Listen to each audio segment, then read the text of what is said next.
Hello everyone, नमस्ते, अस्सलाम वालेकुम, सत श्री अकाल। मैं हूँ रोहित और आपका अपने यूट्यूब चैनल वे टू ज्ञानशाली में स्वागत करता हूँ। क्या आपको पता है 1996 में सैमुअल हंटिंगटन नाम के एक व्यक्ति ने, जो एक पॉलिटिकल साइंटिस्ट थे, बुक लिखी जिसे क्लैश ऑफ सिविलाइजेशन कहते हैं। अपनी इस बुक में वह दर्शाते हैं कि वर्तमान में, यानी कि उस स्थिति में बेशक शीत युद्ध समाप्त हो चुका हो, मगर आने वाला जो समय होगा वो उससे भी घातक होगा। इन्होंने कहा कि आने वाले समय में जो वर्ल्ड में तनाव रहेगा, संघर्ष रहेगा, अस्थिरता रहेगी, युद्ध होगा, उसका कारण बनेगी कल्चर एंड रिलीजियस आइडेंटिटी, या कहें सांस्कृतिक और धार्मिक पहचान वर्ल्ड में संघर्ष का कारण बनेगी। और साथ ही साथ अपनी इस बुक में उन्होंने बताया कि जो ये संघर्ष होगा, या कहें जो मनमुटाव हो सकता है, वो वर्ल्ड की टॉप जो संस्कृतियां रही या रिलीजन रहा है उनके बीच होगा। जिसमें वो सबसे पहले बताते हैं वेस्टर्न कल्चर। वेस्टर्न कल्चर में वो अमेरिका और यूरोप को रखते हैं। फिर कहते हैं ऑर्थोडॉक्स। ऑर्थोडॉक्स का मतलब हो गया रशिया, फिर लैटिन अमेरिका, फिर अफ्रीका, इस्लामिक, हिंदू, जापानीज और चीन। ये सभी संस्कृति आपस में तनाव का कारण भी बनेगी, संघर्ष का कारण भी बनेगी, और आपस में ये अपनी पहचान को ऊंचा करने की कोशिश। साथ ही साथ अपनी बुक में वह यह भी बताते हैं जो चीन होगा और जो इस्लामिक शक्ति होगी, जैसे वर्तमान में हम देख सकते हैं तालिबान का दोबारा से उदय हो चुका है। अगर चाइना का इन तालिबान शक्तियों से पाकिस्तानों के साथ जो इस्लामिक स्टेट हैं या कहे राज्य हैं, अगर उनके साथ संबंध हो जाता है, कोalition बन जाता है, तो आने वाले वर्ल्ड को, चाहे वो वेस्टर्न हो चाहे वो अन्य संस्कृतियों, कहीं ना कहीं उनको प्रभावित करेगी, उनके बीच द्वंद्व स्थापित होगा। वहीं इस सिचुएशन को, तालिबान की सिचुएशन को हम भारत के संदर्भ में देखें तो भारत का दुश्मन पहले ही पाकिस्तान है और चीन है, और उन दोनों का तालिबान से संबंध स्थापित हो जाना कहीं ना कहीं भारत के भविष्य के बारे में एक चेतावनी हमें जरूर दे। वहीं जब हम आगे बात करें तो हेनरी किसिंजर नामक व्यक्ति जो अमेरिका के ही हैं, वो ये कहते हैं कि आने वाले समय में या वर्तमान में जो प्रमुख 6 पावर होंगी या शक्तियां होंगी, उसमें रशिया, अमेरिका, जापान, चीन, यूरोप, और वहीं भारत को वह 6ठे स्थान पर रखते हुए यह कहते हैं कि भारत भी एक संभावित शक्ति होगा। कहीं ना कहीं चीन, तालिबान और पाकिस्तान का ये गठजोड़ या कहीं संगठन क्या भारत को प्रभावित करेगा? इस सभी की चर्चा आज हम करेंगे, मगर उसे आगे जानने से पहले हम ये देखेंगे कि आखिर अफगानिस्तान का इतिहास रहा है। क्या उसके भारत के संबंध प्राचीन काल से रहे हैं या वर्तमान में ही वो संबंध उसके साथ हमारे स्थापित हो पाए हैं? चलिए फिर हम शुरू करते। अब हम अफगानिस्तान के प्राचीन इतिहास को जानते हैं, और इतिहास को जानने के लिए हम उसके साथ भारत के संबंधों को भी जान पाएंगे। जरा हमने एक शब्द यहाँ पर लिखा है साम्राज्यों का कब्रिस्तान, या कहें ग्रेवयार्ड ऑफ एम्पायर्स। इसका पीछे लिखने का कारण यही है, जो अफगानिस्तान है वो एशिया में पड़ता है और ये एक लैंडलॉक कंट्री है। लैंडलॉक कंट्री का यह मतलब होगा कि इसके चारों ओर कुछ देश स्थित हैं और ये समुंदर से घिरा हुआ नहीं है, या कहें समुंदर से टच नहीं होता है। इसलिए किर्गिस्तान, कजाकिस्तान, तुर्कमेनिस्तान, फिर हम कहें ईरान, पाकिस्तान, ये सब देश इसे घेरे हुए हैं। इन सब देशों के ये साथ ये घिरा हुआ है। और जब हम इसके प्राचीन इतिहास को देखें तो इसे गेटवे कहा जाता था। यानी गेटवे किसका? अगर वो कोई हिंदुस्तान की धरती से, अरब की धरती से, ईरान से, पाकिस्तान से अगर वह जाता है मध्य एशिया की तरफ, जहाँ किर्गिस्तान हो गए, तजाकिस्तान हो गए, इतने उज्बेकिस्तान हो गए, ये देश हो गए, या और ऊपर जाए तो रशिया की ओर जाता है, फिर यूरोप की ओर जाता है, तो उसे अफगानिस्तान के रास्ते से ही होकर जाना होता था, क्योंकि भूमि यहीं से जा रही थी, लैंड यहीं से जा रहा था। और जब रशिया से, यूरोप से, या कहें मध्य एशिया के देशों से इस कोई देश या कोई व्यक्ति जब भारत की तरफ या कहें अरब देशों की तरफ, ईरान की तरफ आता था, तब भी उसे अफगानिस्तान के रास्ते से ही जाना होता था। इसलिए हर शासक रहा, चाहे वो इतिहास में रहा, इस पर कब्जा करने की उन्होंने कोशिश की। मगर जब वो कोशिश करेगा एक ऐसे रास्ते को रोकेगा जहां से आवागमन होता था हर व्यापारी का, हर साम्राज्य का, हर देश का, तो कहीं ना कहीं टकराव देखने के लिए मिलेगा ही। इसलिए अफगानिस्तान का जो इतिहास रहा है वो हमेशा से लड़ाई और युद्ध का इतिहास वहां देखा जाता है। मगर ये ध्यान रखना होगा, कहीं कहीं भी हम इतिहास में जब देखेंगे तो लंबे समय तक आपको दिखाई देगा कोई भी साम्राज्य यहाँ पर टिका नहीं रहा। और इसी के आधार पर यह कहा गया कि जो अफगानिस्तान है वो साम्राज्यों का कब्रिस्तान है, यानी कि कोई शासक राजवंश यहाँ पर टिका नहीं, चाहे वो राजा हो, नवाब हो, महाराजा हो, यहाँ पर टिक नहीं पाया और यहाँ पर ही उसकी कब्र खोदनी हमें पड़ गई। इसी के आधार पर चाहे हम ब्रिटेन की वर्तमान में देखें, चाहे वो हम यूएसएसआर की देखें, चाहे वो फिर हम अमेरिका को देखें, वो यही कहा जा रहा है कि इस अफगानिस्तान में कोई भी जीत हासिल नहीं कर पाया है, सब यहाँ पर कब्रिस्तान में शामिल हो चुके हैं। मगर जब हम इसके धार्मिक इतिहास को देखते हैं तो धार्मिक इतिहास जो जुड़ा हुआ है इसका प्रमुख रूप से हिंदू, बौद्ध और इस्लाम धर्म यहाँ पर प्रमुख रहा है। जब हम भारत के साथ इसके जुड़ाव की बात देखते हैं तो भारत में या कहें जो वर्तमान में पाकिस्तान वाला क्षेत्र है वहाँ पर एक सभ्यता पाई जाती थी जिसका नाम था हड़प्पा सभ्यता। और इस हड़प्पा सभ्यता का केंद्र एक अफगानिस्तान में ही मिलता है। अफगानिस्तान में एक जगह है कंधार, उसके ही सोर्तुगई नामक स्थान पर हमें हड़प्पा का केंद्र देखने के लिए मिलता है। और ये कहा जाता है कि हिंदुस्तान की धरतियों पर आगमन होता है किसका? आर्यों का। जब वो आर्य आए थे तो उससे पहले वो अफगानिस्तान में ही बसे थे, या कहीं अफगानिस्तान के रास्ते ही वह हिंदुस्तान में आए थे, क्योंकि ये गेटवे कहा गया, एक रास्ता कहा गया, दरवाजा कहा गया पूरे एशिया में आने का। अब यही जब वो अफगानिस्तान के रास्ते से आए तो हिंदू कुश की पहाड़ियों के आसपास वाले क्षेत्र में आर्य वहां पर बस जाते हैं। और साथ ही साथ आखिर ये प्रमाण हमें कहां से मिलता है? इसका प्रमाण हमें देखने के लिए मिलता है कहां से? बौद्ध धर्म के साहित्यों से, जैन धर्म के साहित्यों से और हिंदू धर्म के साहित्यों से। इसका एक प्रमाण यह भी देखने के लिए मिलता है, जो गंधार नामक एक जगह है, वर्तमान में वो अफगानिस्तान में उसे कंधार कहा जाता है, उसे भारत के चाहे वो बौद्ध साहित्य हो, जैन साहित्य हो या हिंदू साहित्य, उसे गंधार नाम लिया जाता था, गांधार।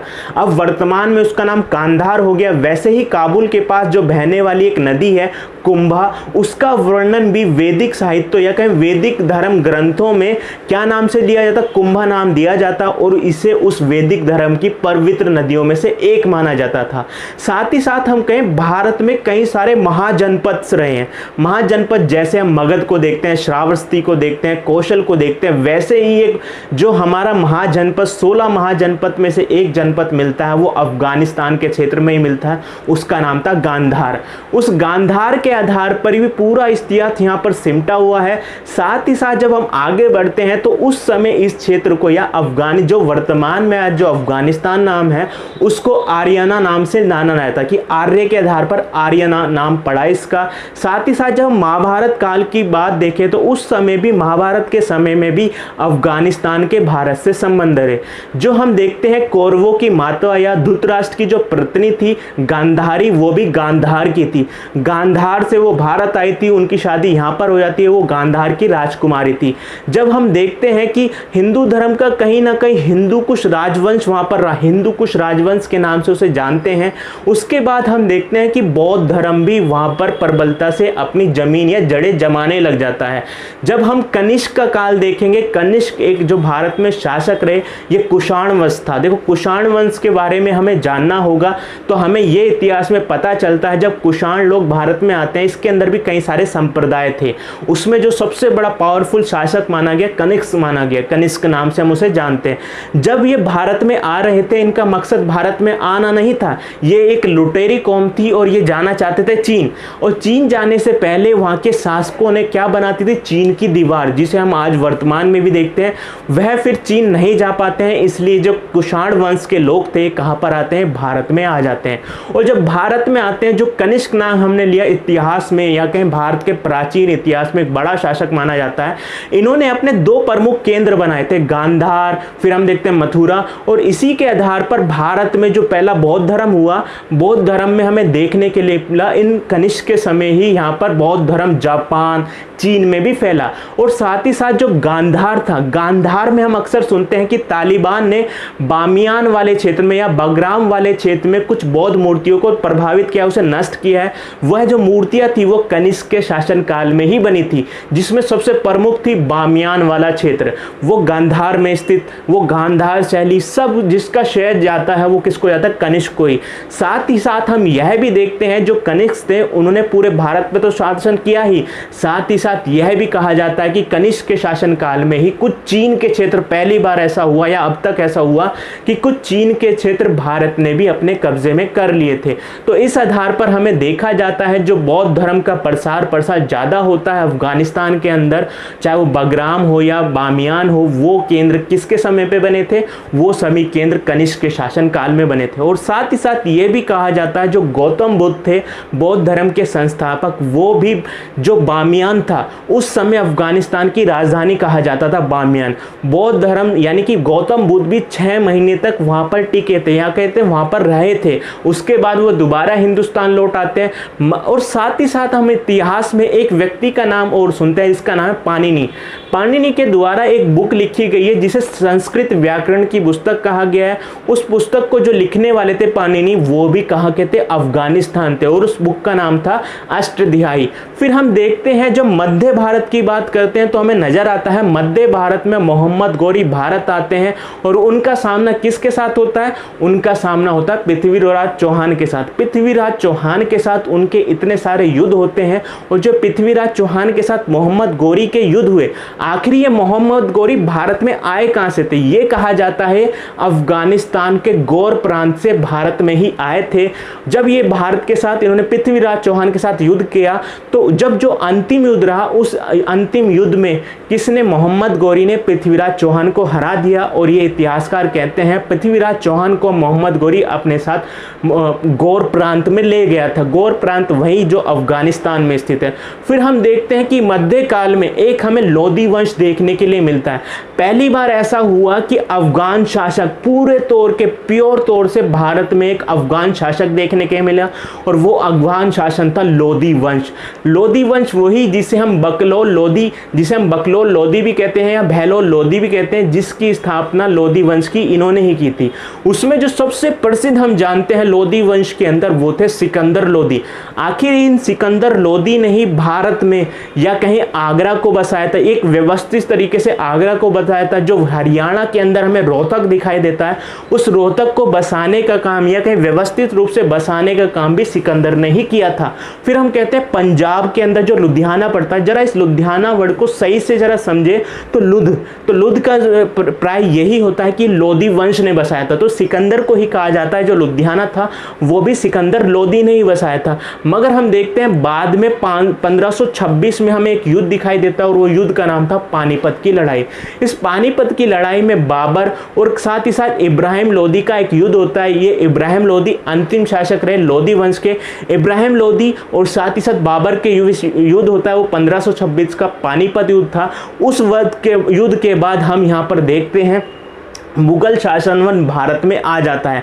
और ये ध्यान रखना है जो मुगल शासन वंश भारत में आया था, जो बाबर थे, बाबर भी मंगोल से जुड़े हुए थे। मंगोल हम देखते हैं मध्य एशियाई देश थे, वहाँ से जुड़े हुए थे। जैसे चंगेज खां, उनके ही वंश थे। चंगेज खां, इतने सारे जो ये लोग थे उनके ही वंश के थे। जब ये भारत में आते हैं, वो भारत में आने से पहले बाबर कुछ समय तक अफगानिस्तान में ही रहते हैं। हालांकि मूल रूप से वो अफगानिस्तान के नहीं थे।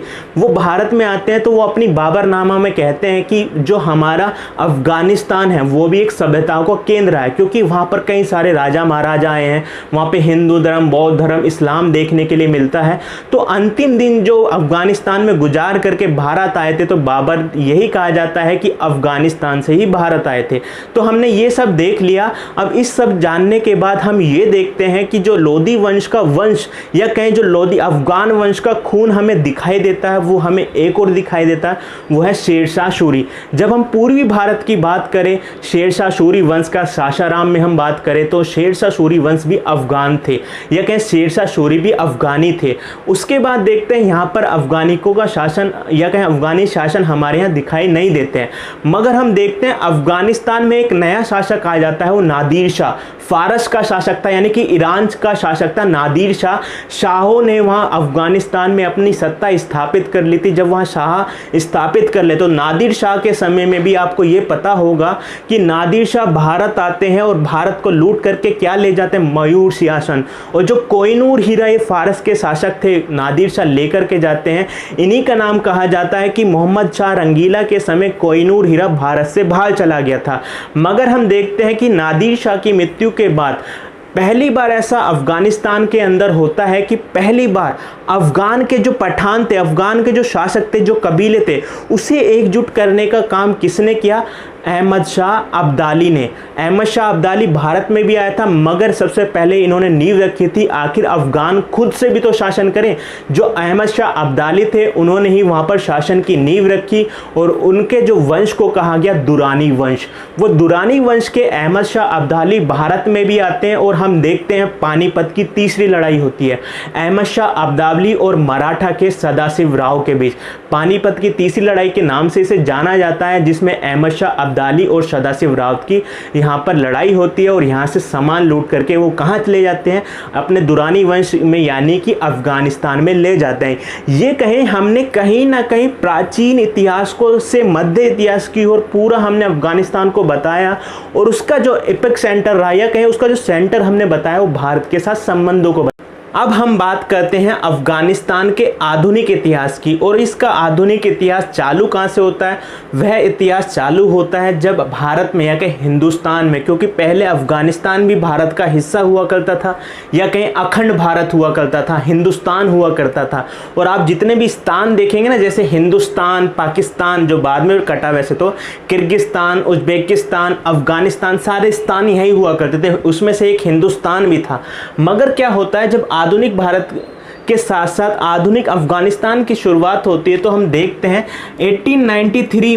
1893 में क्या होता है, अफगानिस्तान को भारत से अलग कर दिया जाता है और उसके लिए कौन सी रेखा की जाती है? डूरेंट रेखा। डूरेंट रेखा के नाम से हम जानते हैं, जिसके तहत भारत को या कहीं हिंदुस्तान को और अफगानिस्तान को अलग कर दिया गया।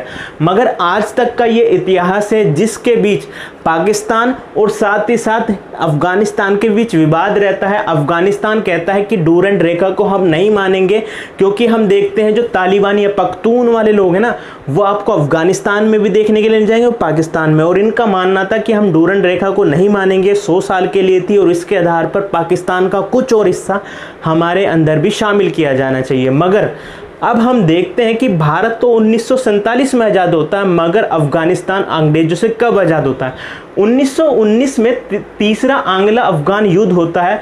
आंग्ला अफगान युद्ध का मतलब यह हुआ अफगानिस्तानियों के बीच और साथ ही साथ जो अंग्रेज लोग थे उनके बीच 1919 में एक तीसरा युद्ध लड़ा जाता है। और वो तीसरे युद्ध के बाद ये परिणाम हमारे सामने निकल करके आता है कि रावलपिंडी संधि होती है। 1919-20 में एक रावलपिंडी संधि होती है, जिसके बाद अंग्रेज यहाँ से पीछे हट जाते हैं और अंग्रेज अफगानिस्तान को पूर्ण आज़ादी देते हैं कि पूरी तरीके से वे आज़ाद हो जाता है। और अफगानिस्तान जो अब पूरी दुनिया में नजर आता है वो डूरेंट रेखा के आधार पर नजर आता है, जहां हिंदुस्तान से उसे अलग कर दिया था। अब आप देख रहे हैं ना कि हमने ये कहा कि साम्राज्यों का कब्रिस्तान, कि कोई भी ऐसी ताकत रही नहीं कि जो अफगानिस्तान पर लंबे समय तक टिक पाई। वही भारत में देखें, अंग्रेज 1947 में रहते हैं और 1919 में ही रावलपिंडी की संधि के तहत तीसरा युद्ध होता है, जिसके तहत क्या होता है, पूर्ण रूप से अफगानिस्तान को आज़ाद कर दिया था। यहीं से आधुनिक इतिहास की, अफगानिस्तान के आधुनिक इतिहास की शुरुआत। अब हम देखते हैं शाह शासक के द्वारा यहाँ पर आधुनिक इतिहास की जो शुरुआत होती है, उसमें हम देखते हैं जो शासक रहे 1926 में अमानतुल्लाह शाह के द्वारा यहाँ सत्ता स्थापित की जाती है, जो अफगान थे। अमानतुल्लाह शाह के समय या शाह शासकों के समय ये माना जाता है कि इन 40 वर्षों के अंदर, 40 से 45 वर्षों के अंदर जो अफगानिस्तान एक स्थिर देश कहलाया, वहाँ पे स्थिरता रही, वहाँ पे संघर्ष नहीं हुआ, लड़ाई नहीं हुई, युद्ध नहीं हुए, यहाँ पे शांतिपूर्ण तरीके से इन्होंने शासन भी स्थापित किया और साथ ही साथ इस क्षेत्र का विकास भी किया। और हम देखते हैं भारत वाले क्षेत्र में अभी भी अंग्रेज टिके हुए हैं। तो वैसे ही हम देखते हैं अमानतुल्लाह शाह का शासन जल्दी खत्म हो जाता है, मगर 1933 में जहीर शाह सामने आते हैं। जहीर शाह को ही वर्तमान में कहा जाता है कि जो नींव वर्तमान में डाली है अफगानिस्तान की, उन्होंने ही डाली है। इन्होंने संवैधानिक राजतंत्र कायम किया, या कुछ लोग कहते हैं केवल राजतंत्र कायम किया, मगर कुछ लोग कहते हैं इनके काम के आधार पर कि इन्होंने संवैधानिक राजतंत्र कायम किया था, जिसमें इन्होंने भूमि सुधार भी किए, जनता को आर्थिक सुधार भी किए, सामाजिक सुधार भी किए। जहीर शाह को ये माना गया था। मगर हम देखते हैं इन्हीं के समय में, क्योंकि ये इस्लाम को भी साथ लेकर के चल रहे थे और सुधार भी साथ लेकर के चल रहे थे, हम देखते हैं जब इनका जाहिर शाह का शासन रहा तो उस समय हमें यहाँ पर दो विंग दिखाई देती हैं, वो थी लेफ्ट विंग और राइट विंग। लेफ्ट विंग थी वो कम्युनिस्ट विचारधारा वाले लोग थे, राइट विंग थी वो इस्लामी विचारधारा वाले लोग थे। अगर आपको लेफ्ट विंग और राइट विंग को अच्छे से जानना है तो हमने उस पर वीडियो बनाई है, आप देख सकते हैं आखिर ये होता क्या। तो इन्हीं के समय में यहाँ पर कम्युनिस्ट विचारधारा और इस्लामी विचारधारा और इसके साथ साथ उदारवादी विचारधारा भी प्रबल होने लगी थी, इसलिए जाहिर शाह का विरोध बढ़ने लगा था। मगर सबसे बड़ा धोखा इन्हें कहां मिलता है? सबसे बड़ा धोखा इन्हें देते हैं 1973 में दाऊद खान, जो जाहिर शाह के चचेरे भाई कहे जाते थे। जाहिर शाह को हटा करके, देखो याद रखना, जब जाहिर शाह को हटाया गया तो यह कहा गया था दूसरे देश की यात्रा पे गए थे, और जब इन्होंने तख्ता पलट किया था, किसने? दाऊद खान ने 1973 में तख्ता पलट किया था, वो शांतिपूर्ण तरीके से किया था, वहां पे रक्त क्रांति नहीं हुई थी। इसी के आधार पर जहां हम देखते हैं ये राजा हुआ करते थे जहीर शाह और अमानतुल्ला शाह। उनके बाद क्या हुआ, क्योंकि जो दाऊद खान थे इनका मानना था, और इनके समय में ही प्रधानमंत्री भी रहे थे जाहिर शाह के, इनका मानना था मैं देश के अंदर जो शासन करूंगा वो किसके आधार पर करूंगा? संविधान के आधार पर, समाजवाद के आधार पर, साथ ही साथ राष्ट्रवाद के आधार पर, और साथ ही साथ इस्लाम के आधार पर।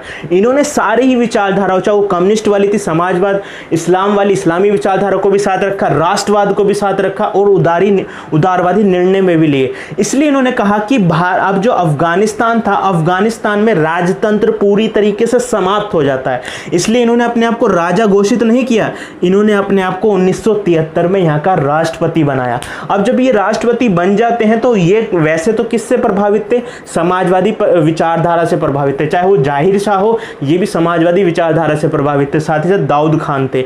इन्हें यह कहा जाता है कि इस समय यूएसएसआर ने इनसे संबंध स्थापित करने की कोशिश भी की थी, कि ये कहा था कि आप यूएसएसआर में, यानी कि हमारे ग्रुप में शामिल हो जाए। आपको पता है शीत युद्ध के अंदर, एक कोल्ड वर्ल्ड वार के अंदर हमें दो ग्रुप दिखाई देते हैं, एक यूएसएसआर वाला और एक यूएसए, और जो समाजवाद से प्रभावित थे। यूएसएसआर ने कहा कि आप हमारे अंदर शामिल हो जाए, मगर वही था कि इन्होंने मना कर दिया कि हम आपका समर्थन करते हैं, मगर हम अपने आप को किसी ग्रुप में शामिल नहीं करेंगे। इसलिए कहा जाता है कि दाऊद खान के समय ही जो जवाहरलाल नेहरू द्वारा बनाया गया नेम था, गुट निरपेक्ष आंदोलन था, ये गुट निरपेक्ष आंदोलन में शामिल होते। ये कहा जाए कि ना तो हमें अमेरिका वाली विचारधारा में शामिल होना, ना ही रूस वाली विचारधारा में शामिल होना, इसलिए इन्होंने खुद को आजाद रखा, और नेम के तहत, गुट निरपेक्ष आंदोलन के तहत ये किस में शामिल हो जाते हैं? नेम के अंदर। और साथ ही साथ इन्हीं के समय, क्योंकि राष्ट्रपति बन गए और यहाँ राजतंत्र था, तो यहाँ पर मोनार्की थी, अब राजतंत्र से पूरा ही सिस्टम बदल गया। तो यहाँ पर अफगानिस्तान को अब क्या कहा जाने लगा, क्योंकि राष्ट्रपति बनते, जहां पर राष्ट्रपति डायरेक्ट या इनडायरेक्ट रूप से चुना जाता है, वहां पर कहा जाता है उसे रिपब्लिक, जैसे भारत भी एक रिपब्लिक है। तो यहां से 1973 से जो नया नाम अफगानिस्तान का पड़ा वो था रिपब्लिक ऑफ अफगानिस्तान। इसी के बाद देखते हैं, मगर इनका शासन में हम देखते हैं बहुत सारे सुधार भी हुए, चाहे वो भूमि सुधार हो, शायद चाहे आर्थिक सुधार हो, सामाजिक सुधार हो, साथ साथ ये भी कहा जाता है इन्होंने बैंकों का राष्ट्रीयकरण भी किया था, वहाँ पे लोगों की आर्थिक सहायता भी की थी, सामाजिक सहायता भी की थी। मगर यहाँ देखने के लिए क्या मिलता है, इनका विरोध भी हमें बढ़ जाता है। इसका विरोध किसके आधार पर बढ़ जाता है? चाहे वो कम्युनिस्ट वाले हों, चाहे वो इस्लामी विचारधारा वाले, क्योंकि ये सबको साथ लेकर के चल रहे थे। जब आप एक साथ ही कई सारे लोगों को साथ लेकर के चलेंगे, कहीं ना कहीं आपको देखने के लिए मिलेगा उनमें मनमुटाव जरूर हो जाता है। वैसे ही इनके साथ रहा, और इस समय इस्लामी विचारधारा भी और साथ ही साथ जो साम्यवादी विचारधारा थी, कम्युनिस्ट वाली, लेफ्ट विंग और राइट विंग दोनों प्रबल हो जाती हैं। अब इसके द्वारा हमें देखने के लिए क्या मिलता है, दाऊद खान के खिलाफ ना आंदोलन चालू हो जाते हैं, उस देश में आंदोलन चालू हो जाते हैं। और दाऊद खान जो पहले शांतिपूर्ण तरीके से सत्ता में आया था, दाऊद खान अब हिंसक हो जाता है। वो अब कह देता है, चाहे वो मिलिट्री हो, पुलिस हो, वहां से कह देता है, चाहे वो कम्युनिस्ट पार्टी के सदस्य, उन्हें भी मारना चालू कर देता है, इस्लामी विचारधारा के उनको जेल में भी डाल देता है, इन सबको जेल में डालना चालू हो जाता है। मगर सबसे बड़ी घटना होती है वहां पर एक कम्युनिस्ट विचारधारा वाले व्यक्ति की, उनका नाम अकबर था, उनकी मृत्यु हो जाती है। उनका मृत्यु का जो आरोप लगता है वो दाऊद खान के ऊपर ही लगाया जाता है। दाऊद खान का जब ये आरोप था तो उसके जो शव था उसकी अंतिम यात्रा में वहां पर हिंसक प्रदर्शन होता है, किसके खिलाफ? दाऊद खान के खिलाफ, और दाऊद खान को वहां पर मौत के घाट उतार दिया जाता है। और मौत की घाट जब उतारा जाता है उसको क्या नाम देते हैं, 1978 में इनके शासन को खत्म कर दिया गया, इनको मार दिया गया और उसको जो क्रांति का नाम दिया गया उस क्रांति को कहा गया शोर रेवोल्यूशन। आपको याद रखना है शोर रेवोल्यूशन यहाँ पर हुई थी, या इस तरीके से समझे जैसे रशिया के अंदर क्रांति हुई, चीन के अंदर क्रांति हुई, यहाँ पर समाजवादी या कहीं साम्यवादी शासन लाने के लिए, यहाँ पर लेफ्ट विंग का शासन स्थापित करने के लिए शोर रेवोल्यूशन होता है। ठीक है, अब जब ये शोर रेवोल्यूशन हो गया तो आपको ये ध्यान रखना है कि लेफ्ट विंग वालों ने ज़्यादातर किया था, इस्लामिक भी थे वैसे तो, मगर लेफ्ट विंग का नेता मरा था तो उसी के खिलाफ ये ज़्यादा हिंसक प्रदर्शन भी हुआ था। मगर हम जरा अफगानिस्तान के अंदर लेफ्ट विंग का इतिहास जान लेते हैं। देखो राइट विंग यानी इस्लामिक विचारधारा तो वहाँ पर पहले से ही थी, मगर हम यहाँ राइट विंग लेफ्ट विंग का भी इतिहास जाने तो 1965 में 1965 के समय, याद रखना 1965 के समय अफगानिस्तान में एक अलग से बदलाव देखने के लिए मिलता है। चीन और साथ ही साथ रशिया से प्रभावित होकर के यहाँ एक पार्टी का निर्माण किया जाता है, People's Democratic Party of Afghanistan. ये है कम्युनिस्ट पार्टी थी जिसकी स्थापना किसने की थी, नूर मोहम्मद तारकी ने। नूर मोहम्मद तारकी और साथ ही जो करमाल थे, करमाल, इन दोनों ने ही मिलकर के इस पार्टी का निर्माण किया था 1965 में, जिसे PDPA नाम दिया गया था। हम देखते हैं 1965 में ही बन गई थी, जाहिर शाह के शासनकाल में ही, इसलिए हमने यहाँ पर कहा था लेफ्ट विंग और राइट विंग का दोनों को ही विरोध देखने के लिए मिला था। फिर हम दाऊद के समय भी देखते हैं, इसमें भी लेफ्ट विंग का बड़ा रोल रहा था। मगर होता क्या है, नूर मोहम्मद तारकी और साथ ही जो करमाल थे, इन दोनों के बीच में पार्टी बढ़ जाती है, इनकी विचारधारा अलग अलग होती है, समाज सुधार का या कहें आर्थिक सुधार का नजरिया होता है वो थोड़ा अलग हो जाता है। इसके आधार पर जो ये पार्टी थी दो खेमों में बढ़ती नजर आती है, कहें दो विचारधाराओं में बढ़ती नजर आती है। किसके आधार पर, आर्थिक और सामाजिक सुधार के आधार पर। इसमें एक का नाम था खलक, एक का नाम था खलक। खलक को कहा गया वो नूर मोहम्मद तारकी के अंदर होता था, और दूसरा था परचम, जो परचम कहा गया वो करमाल के अंदर हुआ करता था। इन दोनों में ये पार्टी बढ़ गई थी, कौन सी पार्टी, PDPA। ठीक है, खलक और परचम। हम देखते हैं वहां जो विचारधारा कम्युनिस्ट वाली विचारधारा थी इन दोनों में बढ़ जाती है। अब जो दो ग्रुप बढ़ जाए एक ही पार्टी के लिए तो वहां पर गतिरोध और ज्यादा हो जाता है। इसी को ध्यान में रखते हुए जब यहाँ पर शोर क्रांति होती है, शोर क्रांति के बाद हमें देखने के लिए मिलता है जो यहाँ के राष्ट्रपति बनते हैं वो बनते हैं नूर मोहम्मद तारकी। ध्यान रखना 1978 में शोर रेवोल्यूशन के बाद जो यहाँ के राष्ट्रपति बनते हैं, PDPA के जो सदस्य थे, जो संस्थापक भी थे, करमाल के साथ मिलकर के उन्होंने वो यहाँ के राष्ट्रपति बनते हैं। और इन्होंने पता पूरी तरीके से ऐसा शासन किया जैसे रशिया में था, चीन में देखने के लिए मिला। देखो रशिया और चीन में जो कम्युनिस्ट विचारधारा होती है वो धर्म को राज्य से अलग रखती है, या कहें राज्य से अलग तो रखती है मगर वो राज्य जो है धर्म के ऊपर कंट्रोल भी रखता है। धर्म स्वतंत्र नहीं होता है, वहाँ आज़ादी नहीं मिलती है। अगर राज्य चाहे तो उस धर्म को कुचल भी सकता है, धार्मिक लोगों के ऊपर अपना कंट्रोल भी कर सकता है। वैसे ही गलती इन्होंने खुद से ही कर दी। देखो अफगानिस्तान हम कह रहे थे हिंदू था पहले, फिर बौद्ध धर्म और इस्लाम था। देखो इस्लाम विचारधारा यहाँ पे राइट विंग भी प्रबल हो रही थी। अब आप एक धार्मिक चीजों को कहीं ना कहीं रोक लगा देंगे, और स्टेट में जो पहले दाऊद के समय में भी था और शायद जाहिर शाह के समय में भी था, वहां देखने के लिए मिलता है कि इस्लामिक मान्यता यहाँ जारी की जा रही थी, यहाँ पे शरिया जारी किया जा रहा था। मगर यहाँ देखने के लिए मिलता यहाँ पर जब ये आए कम्युनिस्ट विचारधारा से पूरी तरीके से प्रभावित थे, और इनके संबंध भी किससे जुड़े हुए थे, रशिया से, USSR थे। पूरी तरीके से क्या करते हैं, वहां पर शरिया कानून को हटा देते हैं, और वहां पर जो ऐसे कानून थे जो बहुत ही या कहीं डिस्क्रिमिनेशन के भेदभाव के आधार पर चल रहे थे, जैसे दहेज प्रथा हो गई, जैसे जबरन शादी करा देना, लड़कियों की कम उम्र में शादी करा देना, लड़कियां पढ़ नहीं सकती, आर्थिक और सामाजिक सुधार इन्होंने किए, भूमि सुधार इन्होंने किए, इतने सारे सुधार इन्होंने कर लिए। मगर जब पूरी तरीके से इस्लाम से राज्यों को अलग हटा देंगे, उनको कुचलने भी लग जाएंगे, तो उनकी भी मौत करीब आ गई। इसलिए नूर मोहम्मद तारिकी को भी वहां पर जो लोग थे या इस्लामिक लोग थे, उन्होंने मौत के घाट उतार दिया। हम देखते हैं जैसे ही नूर मोहम्मद तारकी की मृत्यु हो जाती है, लोगों ने इन्हें मौत के घाट उतार दिया जाता है, तो यहाँ पर पूर्ण रूप से अब दखल किसका बढ़ जाता है, यहाँ पे USSR पूरी तरीके से दखल देना चालू कर देता है, क्योंकि यहाँ पे दूसरी ताकतें जगह ले रही थी और कोल्ड वार चल रहा था या कहीं शीत युद्ध चल रहा था। उस समय USSR को अफगानिस्तान की जरूरत थी। हम कहते हैं ना कि एक द्वार था या कहीं दरवाजा था पूरे एशिया में कंट्रोल करने का, इसलिए वो इसे हाथ में से नहीं जाने देते थे। इसलिए क्या हुआ, 1979 में हमें एक ऑपरेशन दिखाई दिया। वो ऑपरेशन किसने चलाया था, USSR ने, और उसका नाम दिया गया ऑपरेशन स्टॉर्म। 1979 में ये ऑपरेशन स्टॉर्म चलाया गया। इसके तहत रशिया ने, फिर क्या होता है जिसे हम यूएसएसआर कहते हैं, रशिया ने 1979 से 1989 के बीच यहाँ पर शासन स्थापित किया। वो किसके आधार पर? अपने बल के आधार पर, अपनी सेना के आधार पर। यहाँ इनकी सेना रहती है और इस पूरी सेना के आधार पर यहाँ पे जो कम्युनिस्ट शासक था, जब ये नूर मोहम्मद तारिकी मर जाते हैं, उसके बाद जो देखो खलाक से थे, उसके बाद जो परचम के करमल थे, करमल को उन्होंने राष्ट्रपति बनाया। 1986 में इनकी भी मृत्यु हो जाती है।